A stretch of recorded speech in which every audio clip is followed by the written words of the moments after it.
Welcome back into Coach's Corner, brought to you by Southeast Hospice here in Jasper. And with us now is Coach Jason Johnsey, the first-year head coach at Curry. Coach, appreciate your time this afternoon. Yes, sir. Appreciate you guys coming out and talking to us. Your first year here at Curry. First of all, you graduated from Martin. I did. It's not in existence anymore. That's right.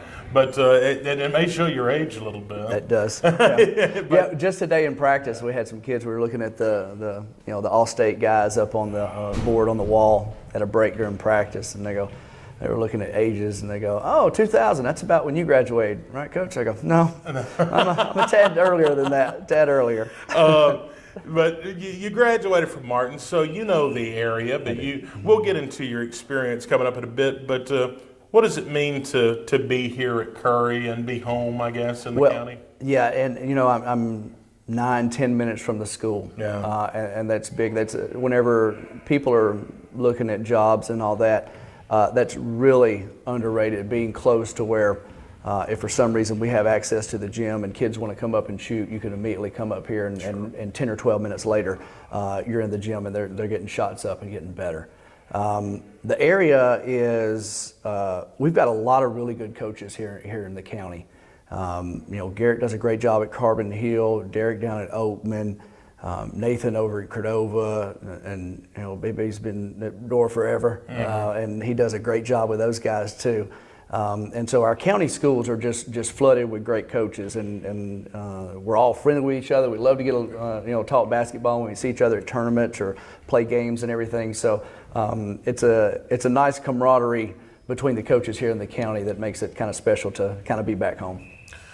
Coach, you spent some time at Coleman, I think. That's where you originally came from. Also, maybe 3 more stops before that or something. But talk about your history a little bit. Well, teaching and coaching is not my original profession. I spent 14, 15 years in the business world whenever I graduated from Auburn a ways back. And so did that for a little while. And all right. No, what year did you graduate Auburn? 96. 96. Okay. 96. All right. We'll just get that out. Okay. Because the big question mark now is going to be, how old is this guy? Well, now you can do some elementary math and figure it out for yourself. That's right. So graduated from Auburn in 96 and went out in the business world and did that for a little while. And the business I was in eventually, kind of slowed down with the economy. And I go, well, they're expecting more and paying less. I go, what I'm going to do is I'm going to go back to school and do what I want to do, which is teach kids and coach basketball. So I started the process of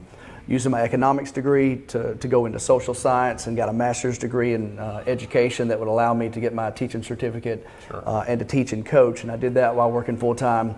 And 2 kids and everything. So it was you look back on something like that, you go, wow, I don't know that I could start that process and do it again. But thank God it's behind you. So enjoyable that I did it and that I'm in this profession and get to teach kids every day and then teach kids on the basketball court too. So I was lucky that I had some contacts from high school and some other people that I've been talking to along the way. As soon as I graduated, within a month or so, I got a job at Thompson High School in Alabaster.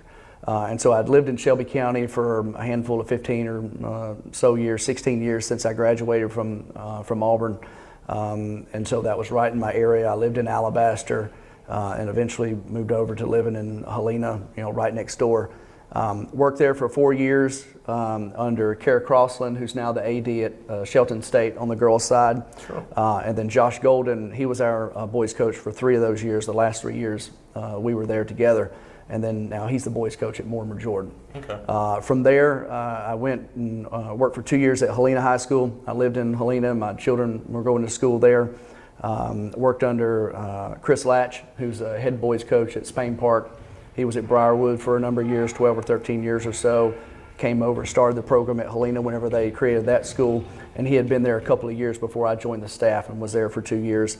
And then again, that staff kind of broke up the same way we did at Thompson. We all kind of left at the same time. He took the Spain Park job. A couple of assistants, Tyler Blackwell went with him, who's now the boys coach at Montevallo. And then I left and went to Fayette and was there for a year before I went to Coleman for the last 2 years and got to coach under Bobby Meyer, who has been there for 10 or 11 years, and now he's helping out at Decatur. So I've been fortunate to be able to, as an assistant coach, to be able to learn from really great guys. Yeah. And they all do things differently. And you kind of pick and choose along the way. You go, oh, I really like how he does this, or I'd change this a little bit too. Right. And it's not that you're smarter than that guy or that guy's smarter than the other guy. It's that, when coaching, you're just finding things that fit your personality. Sure. And luckily for me, I've worked under 3 really good guys, and then Coach Crossland too for that first year, that taught me so much just about basketball and treating kids the right way, and that basketball is something bigger than just coaching kids on the basketball court. You're teaching these kids. In our case, we've got guys that are under me from 9th grade up. Sure. And so you're teaching them how to be, more responsible and respectful young men. How to treat people, how to interact with people. That you have responsibilities besides basketball on a day-to-day basis. To thank your parents for allowing you to play basketball and to be out here and to put you under my care. And a lot of people may be in this business just to coach basketball, but that's not how I learned to be a part of the profession. What ultimately led you to Curry, and what did you see here that was special? And well, for years, I'd lived in Jasper whenever I commuted to Fayette. Sure. And I'd been in Shelby County for 20 years of my life, and then the last 6 of that, I guess, was whenever I was working in coaching and teaching. And then I moved back here to take the Fayette job, so I was commuting to Fayette. And then after I left there and took the Coleman job, I was in Coleman and driving the other way for 49 minutes a day too. So and whenever we were done with practice at either of those places, or I didn't have games, I'm watching games close to home. And so I'd see the county tournament, or I'd driving through here, I'd turn by the dam road and on the way home from Coleman and catch a game here either at Cold Springs or catch one at Curry, or drive down to Cordova and watch local teams, because I love basketball. I love watching basketball and seeing guys succeed, and I really like to see the county do well as a whole, and just love basketball. And I knew that whenever Coach Kane had decided not to come back, that that was the job here was one that I was super interested in. And so once they posted it, made a little bit of contact and sent in my stuff, and was fortunate enough that Coach Baker, our AD and girls coach, Coach Beatty, our assistant principal, and the girls volleyball coach, and of course Coach Woodley were interested enough to talk with me. Let's get to this year's team. You're having some success on the floor, and a lot of that hard work's paying off. And talk about your kids this year and the season, and your first year here. Okay. We're lucky. We've got 9 seniors. I was about to say, you're senior lady. Yeah, we've got 9 seniors. 5 of them are starting. We got, really any of them could start for us. Sure. And they've been together, since day one. We don't really have transfers in. We've got kids that have been together from the start. So they played basketball with each other since, they were in middle school. Got some height, certainly got some athletic ability, and we got some basketball IQ with these kids too, which sometimes you run into, understanding of it. The biggest thing is with all these kids, even our junior varsity players that are mostly 9th graders, is they want to learn. They want to be better. They want to understand the game. And so we're doing a lot of film work with them and showing, hey, here's what to look for. You want to key on this guy, and here's your read. And so they're just trying to be as good as they can be. And that's really all you want as a coach. Someone who's going to give maximum effort. They're going to have great attitudes, and they just want to get better. And so these kids are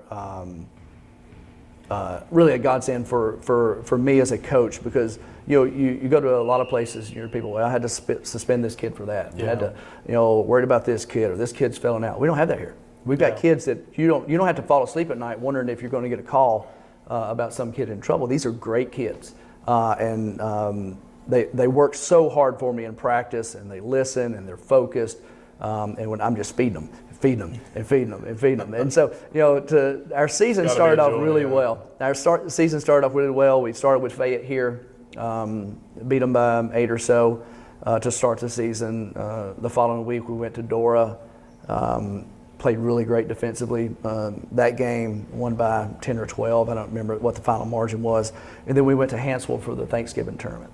And so we drew Josh Golden and Mortimer Jordan for the first round. So, and I was talking to him beforehand. And I was like, I said, I'm just dreading the game. Not so much that it's a game against a good team, but just playing against somebody that's a good friend. Oh, sure. And he goes, well, you're gonna have to do that all the time. Like, I'd rather not. Yeah. So we play them, and they're a big 6A team, and we're a 4A school, and the kids, probably the best defensive game I've ever been a part of. Wow. Just defensed them really well. We scouted them pretty well too, so we knew what they were doing when they were doing it, and we were calling out the plays, and the kids got to the right spots, and we made shots, and we turned them over, and we ended up beating them by a handful. I don't remember what the final margin is, but that's one that I don't know the last time that we've beaten a 6A school here. So a big signature win. Yeah, I think so, and it was something for the kids, right? But more than anything else. Yeah. Because like I said, I don't know that we play many 6A schools. Sure. And then luckily enough, we got one, and we played so far our best game of the season, 3 games in. With them. Well, have you heard from your friend since? Oh yeah. We talk several days, several days a week, and we'll share film and everything too. So very cordial, very cordial. And then we come back the next day and we play Hansville. Hansville, it's their Christmas or Thanksgiving tournament rather. We're on the same side of the bracket. They're an area and opponent, so it's not ideal that you play an area person in a tournament. We draw them, play really poorly in the first half, get down by 1 million, battle back in the second. We end up losing by 10, I think, the final margin. And then we play Corner in the third place game after that. And Corner's already on the schedule, so we got them for 2, and we get them for another one in the tournament too. So we played a pretty good game there, led the entire way until they tied it with about 11 seconds or so to go with a couple of free throws, and we couldn't score on the other end, go into overtime, have a chance to win, goes into a second overtime, and then we just get beat by 4 or so or whatever, 2. I don't remember what the final margin was. Well, then our very next game is at Corner on the schedule. So the following Tuesday or something, we go back to Corner. Right back. Yep, and then we end up losing by 4. Again, we took the lead with about a minute and a half or so go. They come back and dagger us with a 3 and take the lead back, and then we can't score, have to foul. We end up losing by a couple. Go on the road for our first area game against Good Hope last week. Didn't play, not our best effort. End up dropping one with a whole bunch of turnovers to it. Make it pretty easy for them to walk away 1-0 in the area. So we're looking to kind of avenge that whenever we get to you can bounce back, but off to a good start, and it's still young season. Sure. And a lot of improvement to be made. Well, Coach, anything else before we close out? It's been a joy talking to you and getting to know you. Well, I appreciate what you guys do for high school sports. You follow you guys and see that you're interviewing coaches, and the smaller schools get some love, and I really enjoy checking your guys' content out and seeing what you're doing for those guys. Just to kind of bounce back from our season and where it's going from here, we got a win the other night against Oak Grove. I'm trying to roll that into going to Hansville tomorrow night and see if we can get even in the area and kind of avenge that first loss. And then we get Meek here on Friday, which would be a great game. That place will be full of people. Oh, absolutely. So they're bringing a ton, and we'll have a ton, and it'll be a great environment for high school basketball here in the county. Well, Coach, appreciate your time as always, and we look forward to talking to you as the season progresses. Great. Thank you so much.